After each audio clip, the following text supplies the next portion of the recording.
The Galaxy S9 and the Galaxy S9 Plus have arrived, and they're taking on the iPhone X. Here's how Samsung's two new flagships stack up to Apple's shining star. Both phones are glass-on-glass with a metal frame, but you have more color options to choose from with the S9, and they still have a headphone jack. The regular S9 and the iPhone X have the same 5.8-inch screen, while the S9 Plus has a larger 6.2-inch screen. But the curved screens on the S9s make the bezels look slimmer on the sides, while the iPhone Xs are slimmer top to bottom, but you get that notch in the way.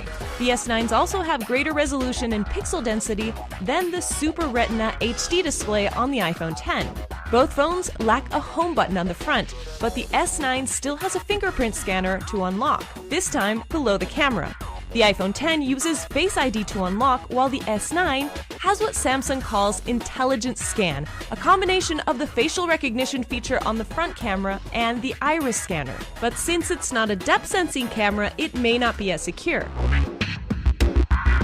The S9 has a single main shooter, while the S9 Plus has a dual lens setup similar to that of the iPhone X, with a 12-megapixel wide-angle and 12-megapixel telephoto lens for better zoom and DSLR-style portraits.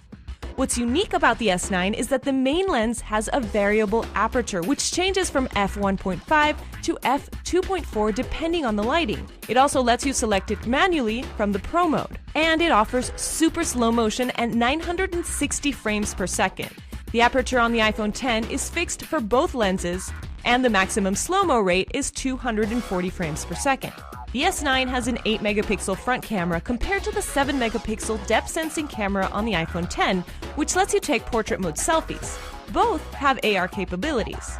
The S9 has even created its own version of the iPhone X's Animojis, which let you control the facial features of emojis with your face. The S9, however, also lets you create your own avatar to control, but the tracking is still not as great compared to that of the iPhone X. But the camera on the S9 also offers an extra artificial intelligence feature with Bixby Vision. You can translate text in real time and get information about a landmark just by pointing the camera. The motors on both these phones are beasts, but it's hard to compare. The S9s are powered by Qualcomm's Snapdragon 845, running Android Oreo versus the A11 Bionic chip on the iPhone X with iOS 11. Both phones have wireless charging, but the S9s have bigger batteries. And they offer 3 tiers of onboard storage, depending on the market, with up to 400 gigs of expandable storage, while the iPhone X only has the 64GB and 256GB option. But these are just the specs. So we'll have to see how these two battle it out in the real world in the coming months.